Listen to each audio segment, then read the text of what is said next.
Well, I mean, I felt a lot of pride going through basic, going through all the training I was going through. I just felt like an American, like I was, I was part of something bigger, I came to the States when I was 7 years old as a legal permanent resident. Ivan Ocon is one of many legal immigrants risking their lives to fight America's wars, hoping their service puts them on a path to citizenship. Well, I graduated, right, and I was there watching movies, military movies. I was like, hey, they never recruited me or anything, and I called them up and I said, hey, you know what, what's up? I want to join the military, I want to serve my country and stuff like that. Ocon was in the U.S. Army for 7 years, but what he didn't expect after serving in Operation Iraqi Freedom was fighting a battle in the country that he swore to defend. No, I never thought I would get deported, you know what I mean? I didn't, because I was not really breaking the law, I wasn't out there, oh, I'm gonna go do crimes, I'm gonna do this or that, it's just one of those things where I just got caught up, and Ocon says he was convicted on a felony for having knowledge of a crime and not reporting it. I always asked them, do I have a detainer? Do I have a detainer? Something holding me back from getting out here in the U.S.? They're like, no, you're fine, you don't have no detainers. Until, well, I got 10 years and I got released 9 years, a year early for good conduct in prison, And so I was like, all right, I'm ready to go home. I'm gonna go home, maybe see my daughter or something. And then already when I got to the front, they said, oh no, hold up, you got ICE coming to pick you up. Current laws require immigration and customs enforcement officers to detain and deport any non-citizens convicted of aggravated felonies. And although Ocon was a legal resident, after serving his jail sentence, his green card was revoked.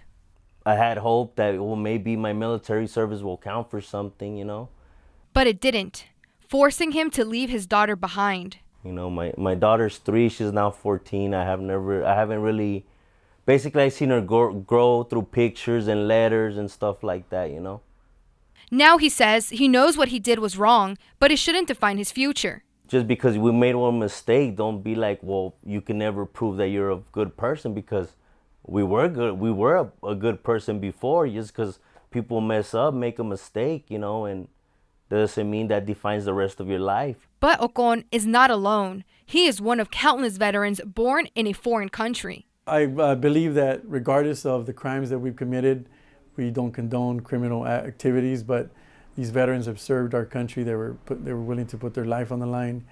They were willing to die for their country. Hector Barajas came to the U.S. as a child. He also enlisted in the Army, serving as an 82nd Airborne paratrooper for nearly 6 years. In 2004, he was deported for being in a vehicle where a firearm was discharged. Now, post-deportation, Barajas has dedicated his life to helping others in his situation. He founded the Deported Veteran Support House, or as they call it, the Bunker, in Tijuana, Mexico. Throughout the years, the support house has gone from being a shelter to a place that provides resources and keeps the brotherhood alive. You feel it right away, because right away when I met up with the other veterans, it's just like, oh wow, there's more here.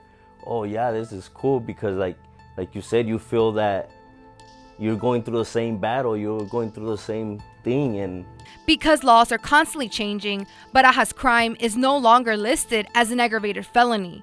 He was one of 3 veterans pardoned by Governor Jerry Brown. However, that doesn't change national laws, preventing him from returning. He's still waiting for his citizenship.